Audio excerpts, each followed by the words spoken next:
والصلاة والسلام على سيد المرسلين وعلى آله وصحبه أجمعين ومن تبعهم بإحسان إلى يوم الدين. أعوذ بالله من الشيطان الرجيم. بسم الله الرحمن الرحيم.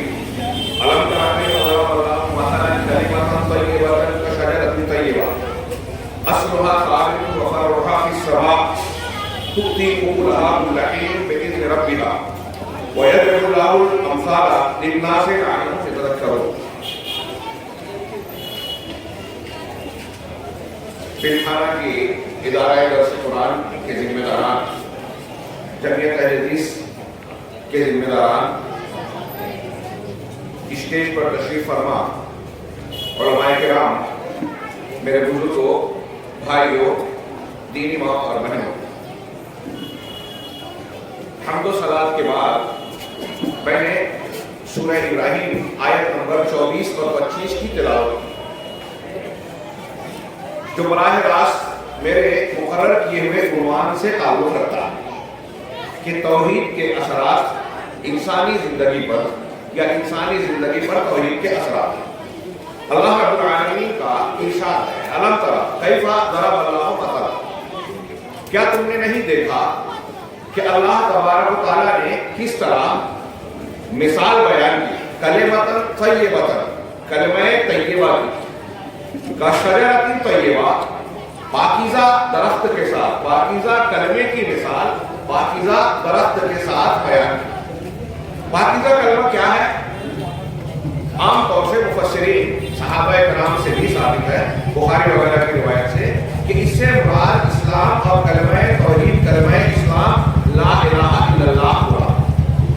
دوسرے لفظوں میں توحید ہوا، اللہ کے سوا کوئی معبود برحق نہیں، اسی کو کلمہ توحید کہا جاتا ہے. اس کے اور بھی نام رب العالمین نے قرآن میں ذکر کیے ہیں. کلمہ التقویٰ بھی اسے کہا ہے، تقوی کا کلمہ، العروۃ الوثقیٰ، مضبوط دستہ، کلمۃ الاخلاص، کلمہ اخلاص اسی کو کہا گیا. ہم اسی کو کلمہ شہادت کہتے ہیں. اس کے الگ الگ نام اور ان ناموں کی معنویت پر غور کریں تو اس کی فضیلت سمجھ میں آتی ہے.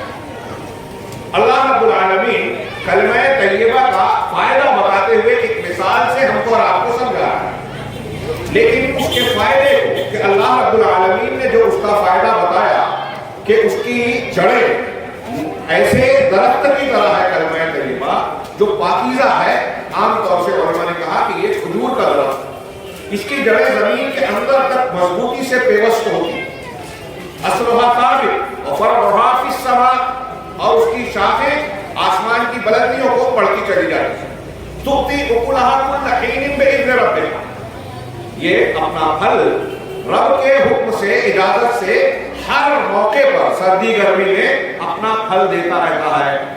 اسی طرح کلمہ طیبہ کی مثال ہے کہ یہ اپنا فائدہ صاحب کلمہ کو مسلسل دیتے رہتے.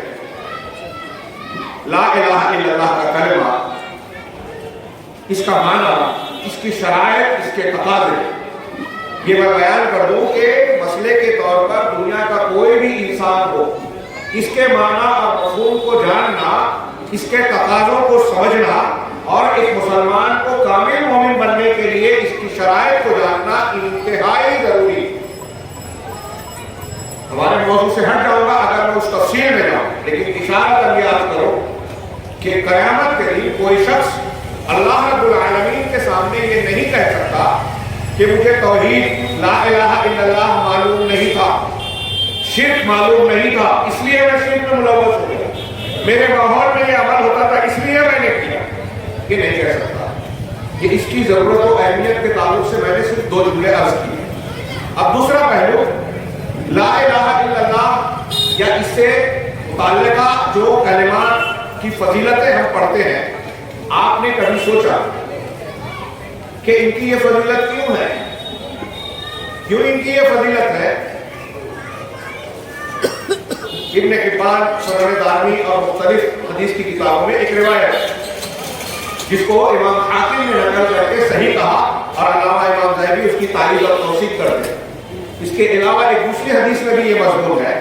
اس حدیث میں جو میں ذکر کر رہا ہوں اس میں یہ ہے کہ حضرت موسیٰ علیہ السلام نے اللہ تبارک و تعالیٰ سے کہا، اللہ کے رسول صلی اللہ علیہ وسلم نے فرمایا کہتے موسیٰ علیہ السلام نے اللہ سے کہا یا رب علمنی، اللہم یا رب علمنی شیئن اذکرک بہ وادعوک بہ، کہ پروردگار مجھے ایک ایسا کلمہ، ایسی دعا یا ذکر سکھا جس کے ذریعے سے میں تجھے یاد کروں، تیرا ذکر کروں، تجھ سے دعا مانگوں۔ اللہ تبارک و تعالیٰ کی جانب سے کہا گیا کہ موسیٰ علیہ السلام، موسیٰ تم لا الہ الا اللہ ہو۔ تو حضرت موسیٰ علیہ السلام نے جواباً کہا کہ اے اللہ کل عبادک یقولون، کہ یہ کلمہ لا الہ الا اللہ تو تیرے سارے بندے کہتے ہیں۔ گویا سیدنا موسیٰ علیہ السلام کوئی اسپیشل دعا اور خصوصی ذکر چاہتے جو اس سے بھی ہٹ کر اور بڑھ کر، تو اللہ رب العالمین کی طرف سے اس حدیث کے مطابق جواب دیا گیا کہ اے موسیٰ اگر لا الہ الا اللہ کو ترازو کے ایک پڑھنے میں رکھا جائے، ایک پڑھنے میں، اور ساتوں آسمان کے اندر موجود میرے علاوہ تمام چیزیں اور زمین میں موجود تمام چیزیں دوسرے پڑھنے میں رکھی جائے تو لا الہ الا اللہ کا پڑھنا بھاری ہوگا۔ اس لیے لا الہ الا اللہ اور الحمدللہ کو افضل الذکر افضل الدعا بھی کہا گیا۔ اتنا وزندار کلمہ، اس کلمے کا اتنا وزن کیوں ہے؟ اور کیا آپ نے، ہم روزانہ پڑھتے ہیں فضائل اعمال میں، سنتے ہیں، اور اللہ رب العالمین نے ہمیں توفیق دے کہ ہم عمل بھی کریں کہ اگر کوئی شخص لا الہ الا اللہ وحدہ لا شریک لہ لہ الملک ولہ الحمد وہو علی کل شیء قدیر، یہ کلمہ جو ایک حدیث میں ہے کہ اب سب سے بہتر ذکر، سب سے اچھی دعا وہ ہے جو انبیاء کرام نے کی، اور یہ کلمہ اللہ کے رسول نے پڑھا۔ اور یہ جو حدیث کا بیان کر رہا ہوں صحیح مسلم وغیرہ میں ہے کہ اللہ کے نبی جناب محمد رسول اللہ صلی اللہ علیہ وسلم نے فرمایا کہ جو شخص دن میں 100 مرتبہ 24 گھنٹے کے دوران میں 100 مرتبہ اس کلمے کو پڑھے گا، اسے 10 غلام آزاد کرنے کا اجر و ثواب ملے گا۔ بعض روایت میں ہے کہ بنو اسماعیل کے 10 غلام، یہ 100 مرتبہ پڑھنے پر 10 غلام، 10 مرتبہ پڑھنے پر 1 غلام، دوسری روایت میں 10 غلاموں کو آزاد کرنے کا، 100 نیکیاں ملے گی، 100 گناہ معاف ہوں گے۔ اور اس دن، جس دن 100 مرتبہ جو شخص یہ پڑھے گا، اس دن شیطان اس کے جسم کے اندر داخل نہیں ہو پائے گا، اور اللہ رب العالمین کے نزدیک وہ بندہ اس سے بڑھ کر کوئی محبوب بندہ نہیں ہوگا سوائے اس کے جو اس سے زیادہ مرتبہ یہ کلمات کہے۔ یہ ہم نے فضیلت پڑھی، کتنی عظیم الشان فضیلت ہے۔ ایک مسلمان اور مومن بندے کو شیاطین الانس والجن کے شرور سے بچنے کا ایسا کلمہ دے دیا کہ اس دن شیطان داخل ہی نہیں ہو پائے گا۔ جادو ٹونا آسیب سے بچنے کا یہ عمل کیجیے، اللہ کے رسول کے فرمان پر عقیدہ اور یقین رکھتے ہوئے انشاءاللہ محفوظ رہیں گے۔ میں آپ کو ان کلمات اور اس سے متعلق اور بھی بہت سارے اس طرح کے کلمات ہیں، صبح شام کی دعائیں، لا الہ الا انت سبحانک انی کنت من الظالمین، حضرت یونس علیہ السلام کے یہ کلمات مچھلی کے پیٹ میں مصیبت میں گرفتار ہونے کے بعد کہنے پر اللہ تعالیٰ نے کہا کہ اگر یہ مسبحین میں سے نہ ہوتے تو قیامت تک اسی جگہ رہتے، نکل نہ پاتے اس مصیبت سے۔ اللہ کے نبی صلی اللہ علیہ وسلم نے فرمایا کہ یہ کلمات ایسے ہیں کہ اگر کوئی بندہ پریشانی مصیبت میں دعا کرے ان کلمات کے ذریعے تو اللہ رد نہیں کرے گا۔ لا الہ الا انت سبحانک انی کنت من الظالمین۔ یہ فضائل ہم پڑھتے ہیں، سنتے ہیں۔ میں آپ سے یہ کہنا چاہتا ہوں کہ یہاں لا الہ الا اللہ کے کلمے کی اتنی فضیلت، اہمیت، اتنا بڑا اجر و ثواب، اتنا وزن بتایا گیا، کیوں؟ کیا ہم نے غور کیا؟ یہ ایک پہلو۔ دوسرا پہلو، آپ قرآن و حدیث کا مطالعہ کیجیے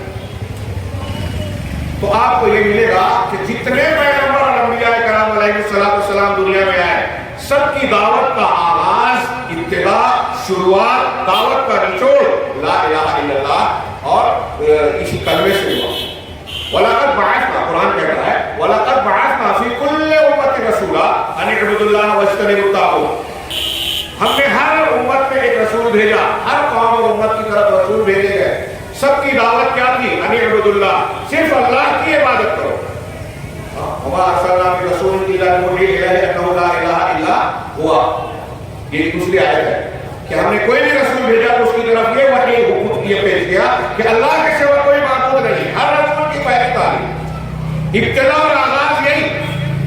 بچہ جب بولنے لگے تو کان میں آپ لا الہ الا اللہ کہیں. بچے کو پہلی تعلیم لا الہ الا اللہ کی دے. آپ دنیا سے جا رہے ہیں تو من کان آخر کلامہ لا الہ الا اللہ دخل الجنہ. جس کا آخری کلام لا الہ الا اللہ ہوگا وہ جنت میں داخل ہو گیا.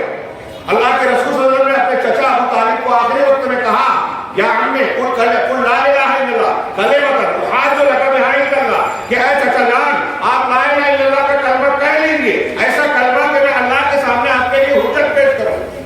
ابو جہل اور اس کے ساتھی کافروں کے سردار نے کہا اترغب عن ملت عبد المطلب کیا آپ عبد المطلب کے دین سے پھر جائیں گے. ابو جہل یہ سمجھتا تھا کہ لا الہ الا اللہ کے کہنے کا مطلب یہ ہے کہ باپ دادا یا کسی دوسرے دین کو نہیں ماننا, صرف اللہ کی بات کو ماننا. لا الہ الا اللہ کا پہلا اثر دنیا میں یہاں ثابت ہو رہا ہے ادارے کے طور زندگی. آخر میں وہ لا الہ الا اللہ کہے بغیر دنیا سے رخصت ہو گئے. اللہ کے رسول نے کہا کہ میں آپ کے لیے مغفرت کی دعا کروں گا جب تک بنانا کیا جائے. بخاری مسلم کی حدیث ہے. قرآن کی آیت آ گئی ما کان للنبی والذین آمنوا ان یستغفروا للمشرکین. نبی کے لیے اور مومنوں کے لیے جائز نہیں ہے کہ مشرکین کے لیے مغفرت کی دعا کریں. شرک کرنے والے کے لیے اگر وہ شرک پر مر گیا تو مغفرت کی دعا نہیں کر سکتے. وَلَوْ كَانُوا أُولِي قُرْبَىٰ یہ قرآن کا فرمان ہے, میں کوئی مولوی نہیں بیان کر رہا ہے, رب العالمین فرما رہا ہے. یہ بات چاہے وہ قریبی رشتہ دار ہی کیوں نہ ہو, من بعد ما تبین لهم انهم اصحاب الجحیم, یہ واضح ہو جانے کے بعد کہ وہ جہنم والے. اللہ کے رسول صلی اللہ علیہ وسلم کو خطاب کر کے قرآن میں کہا اللہ تعالیٰ نے کہ اگر آپ کی طرف بھی ہم نے وحی کی آپ کے پہلے کے لوگوں کی طرف بھی کہ اگر آپ نے شرک کیا یعنی لا الہ الا اللہ کی مخالفت, شرک توحید کی ضد ہے, لا الہ الا اللہ کلمہ توحید ہے, تو شرک کر رہا ہے وہ لا الہ الا اللہ کے خلاف جا رہا ہے. تو اگر آپ نے بھی شرک کیا تو آپ کے سارے عمل برباد. اللہ اکبر, رونگٹے کھڑے کر دینے والی بات ہے. پیغمبر جناب محمد رسول اللہ صلی اللہ علیہ وسلم شرک کرے کہ ناممکن بات ہو ہی نہیں سکتا. لیکن اس کی مذمت, شرک کی مذمت, تباہت, اس کا نقصان بتانے کے لیے اللہ نے کہا کہ آپ بھی ایسا کریں گے تو سارے عمل برباد ہو جائیں گے. یہ قرآن کا فرمان ہے. اللہ تعالیٰ نے قرآن میں کہا ان اللہ لا یغفر ان یشرک به ویغفر ما دون ذلک لمن یشاء. اللہ اس کو معاف نہیں کرے گا کہ اس کے ساتھ شرک کیا جائے, اس کے علاوہ جس گناہ کو چاہے معاف کرے گا. اگر شرک پر آدمی مر گیا ومن یشرک باللہ فقد حرم اللہ علیہ الجنہ, جس نے اللہ کے ساتھ شرک کیا اللہ نے اس پر جنت کو حرام کر دیا. مشرک شرک اکبر پر مرنے والا انسان جنت میں جائے گا ہی نہیں, جہنم سے نکلے گا ہی نہیں. یہ قرآن کا اعلان. حرم اللہ علیہ الجنہ ومأواہ النار, اس کا ٹھکانہ جہنم ہے. وما للظالمین من انصار, اور ایسے ظالم مشرکین کے لیے کوئی مددگار نہیں. ہم نے سوچا کہ اتنی شدید اور سنگین وعید شرک کے بارے میں اور اس کے مقابل توحید کے بارے میں اتنی زبردست فضیلتیں, اہمیتیں, ہر نبی اسی کی دعوت دے رہا ہے. حضرت نوح علیہ السلام نے 950 سال تک لا الہ الا اللہ کی دعوت دی, قوم نے قبول نہیں کیا, چند لوگوں نے ایمان لایا, تو آپ کی دعوت اس سے آگے نہیں بڑھی. نبی پاک صلی اللہ علیہ وسلم جب تک مکہ میں رہے قوم نے بنیادی عقیدہ قبول نہیں کیا, تھوڑے لوگوں نے, تو آپ کی زیادہ تر تعلیمات پوری کی پوری توحید اور رسالت و آخرت عقیدے پر ہوئی. آگے کے احکامات مدینہ میں آئے جہاں اسلامی معاشرہ تشکیل پائے. سیدنا ابراہیم علیہ السلام کی پوری اپنی قوم میں دعوت توحید سے متعلق ہے. ہر سال عید الاضحیٰ اور حج کے موقع پر ہم آپ کی حیات طریقہ کو پڑھتے ہیں. یہ فضیلت کیوں ہے؟ کیوں انبیاء کرام نے توحید کی دعوت کو بنیاد بنایا؟ ہمیں بھی دعوت وہی دینی چاہیے, نبی کا طریقہ, انبیاء کا طریقہ اختیار کرنا چاہیے. یہ ہے غور کریں تو اس سے لا الہ الا اللہ کے جو ثمرات, نتائج, اثرات اور زندگی پر اثرات ہیں اس موضوع پر بھی روشنی ملے گی. اس کیوں کے جواب میں وہ اس لیے جواب ان چیزوں کا یہ ہے جو میں نے سوالات اٹھائے کہ اتنی فضیلت کیوں ہے, یہ انبیاء کی بنیاد کیوں ہے. یہ اس لیے کہ لا الہ الا اللہ, اللہ کی توحید کو ماننا اور اپنے آپ کو شرک سے بچانا اس دنیا کے امتحان کا سب سے بنیادی سوال ہے. دوسرے لفظوں میں یہ کہیں کہ ہمارے حالات کے دن میں اس کی پیدائش کا مقصد اللہ رب العالمین نے یہی بیان کیا ہے وَمَا خَلَقْتُ الْجِنَّ وَالْإِنسَ إِلَّا لِيَعْبُدُونِ. بہت سارے معاملات ہیں دنیا کے اندر, بنیاد یہ ہے کہ انسان اور جن کو اللہ رب العالمین کہہ رہا ہے کہ میں نے جن و انس کو محض اس لیے پیدا کیا کہ وہ صرف میری عبادت کرے, میری عبادت کرے مطلب صرف نماز روزہ عبادت ہے نہیں. حضرت علی رضی اللہ تعالیٰ عنہ نے اس آیت کی تفسیر کی یعنی اللہ رب العالمین کی بندگی اس طرح ہم اختیار کریں کہ جو اللہ نے کہا مان لے, جس سے منع کرتے رک جائے. یہ ہے اللہ کی بندگی. اپنے ساتھ پکانا بھی کرنا ہے, کھانا بھی ہے, میاں بیوی کے حقوق ہیں, شادی بیاہ ہے, حلال حرام کا معاملہ ہے, لین دین کا معاملہ ہے, جو بھی زندگی کے معاملات ہیں وہ اللہ کی شریعت اور حکم کے مطابق انجام کیا جائے توحید ہے. اس مقصد کے تحت پیدا کیا. بہت سارے تقاضے نظر آئیں گے کہ فلاں کام کے کرنے میں ہم کو فائدہ ہے لیکن شریعت نے حرام کیا. سودی لین دین میں بڑے منافع نظر آ رہے ہیں, شراب کے بزنس میں بہت پیسہ کما سکتے ہیں لیکن شریعت نے حرام کیا. اللہ کی توحید کا تقاضا یہ ہے کہ ہم اس کو نہ مانیں, اللہ کی بات مانیں, اپنے لالچ اور رزق کے پیچھے نہ بھاگیں. تو اللہ نے پیدا کیا دین اس کو اسی کے مقصد سے. جنت اور جہنم اسی کی بنیاد پر بنی ہے. بخاری شریف کی روایت ہے, مسلم اور بخاری دونوں میں. کل اس حدیث کا ذکر آیا تھا کل کے بیان میں کہ سب سے ہلکے عذاب والے جہنمی سے قیامت کے دن اللہ پوچھے گا کہ تو جو جہنم میں ڈر رہا ہے, عذاب جھیل رہا ہے, کیا تو یہ پسند کرتا ہے کہ اگر تجھ کو دنیا پوری کی پوری مل جائے. آپ سوچئے ہمارا دنیا کما پائیں گے اتنی, ایک شہر ہے کولا, ہم زندگی کما پائیں گے. اللہ تعالیٰ پوچھے گا اس جہنم کہ اگر تجھے پوری دنیا مل جائے تو کیا تو یہ پسند نہیں, کیا تو یہ پسند کرے گا کہ اس عذاب کا بدلہ چکا کر اس کا فدیہ دے کر اپنے آپ کو بچا لے. وہ کہے گا ہاں, پوری دنیا مل جائے. کتنا بھیانک عذاب ہوگا دنیا کے جہنم کی آگ, دنیا کی آگ سے 69 گنا زیادہ شدید ہے, ٹامر سے زیادہ کالی ہے. موت کو انسان پکارے گا, موت نہیں آئے گی, ہر روز تکلیف بڑھتی جائے گی, بھاگنے کی کوئی جگہ نہیں. بندہ کہے گا کہ ہاں پوری دنیا مل جائے دے دوں گا, اس سے بچ جاؤ, بچنا چاہتا. اللہ تعالیٰ کہے گا کہ میں نے تجھ سے جو مطالبہ دنیا کی زندگی میں کیا تھا اس سے بہت ہلکی چیز کا کیا تھا. جبکہ تو آدم کی پیٹ میں تھا, تجھ سے میں نے یہ پیمان لیا تھا کہ میرے ساتھ شرک نہیں کرنا, توحید پر آنا, لیکن تو نے مانا ہی نہیں, میرے ساتھ شرک کیا, لہذا جہنم سے نہیں نکل سکتا. اس پوری بات کو سامنے رکھیے کہ جنت اور جہنم بھی توحید اور کے ماننے اور نہ ماننے والوں کے لیے بنیادی طور سے. مخلوق کو اسی لیے پیدا کیا گیا. ہم جو عام الفاظ بھی کہتے ہیں, ایک بچہ بھی کہتا ہے مسلمانوں کا کہ دنیا دار امتحان ہے, امتحان کا ہے. اس امتحان کا بنیادی سوال توحید اور شرک ہے. کیوں؟ اس لیے کہ انسان کے اندر ایک مسلمان اور مومن بندے کی حیثیت سے جو خوبیاں آتی ہیں, انسانی کمالات آتے ہیں, اچھائیاں پیدا ہوتی ہیں, شخصیت کی تعمیر ہوتی ہے, ان سب کی جڑ اور بنیاد توحید. کلمہ طیبہ, شجرہ طیبہ کی طرح یہ جڑ اور بنیاد اگر ہمارے دل و دماغ میں پیوست ہے, راسخ ہے, مضبوط ہے, تو ہم اچھے انسان بنیں گے, مکمل آدمی بنیں گے. جس انسان کی توحید جتنی اعلیٰ وہ اتنا اچھا انسان, دوسروں کو فائدہ پہنچانے والا. انبیاء کرام علیہ السلام کی توحید سب سے اونچی اعلیٰ تھی. آپ دیکھیے کہ انبیاء کرام علیہ السلام کا کردار, ان کی شخصیت پوری انسانی کائنات میں سب سے اعلیٰ ہے. سیدنا ابراہیم علیہ السلام کے بارے میں اللہ نے فرمایا ان ابراہیم کان امہ قانتا للہ حنیفا. حنیفا کیا ہے؟ شاکرا لانعمہ ولم یکن من المشرکین. ابراہیم ایک امت تھے, امت کا کئی معنی کیا کہ وہ امام تھے, لوگوں کے پیشوا تھے, لوگوں کو خیر کی تعلیم دینے والے تھے. امت کا ایک معنی کیا گیا کہ وہ جامع الکمالات تھے, ان کے اندر اکیلے کے اندر بہت ساری خوبیاں اکٹھا کی ایک جماعت کے معنی. قانتا للہ, مسلسل اللہ کی فرما برداری کرنے والے تھے. حنیف تھے, دوسرے جو ہے چیزوں سے کٹ کر, غیر اللہ سے کٹ کر صرف اللہ سے جڑنے والے, یکسو تھے, اور اللہ کی نعمتوں کے شکر گزار تھے, اور مشرکین میں سے نہیں تھے. علماء نے اس آیت کی تفسیر میں لمبی چوڑی کی, اس کا حاصل یہ بیان کیا کہ حضرت ابراہیم کی ساری خوبیوں کی بنیاد یہ تھی کہ شرک سے بالکل پاک تھے, توحید میں انتہائی اعلیٰ تھے.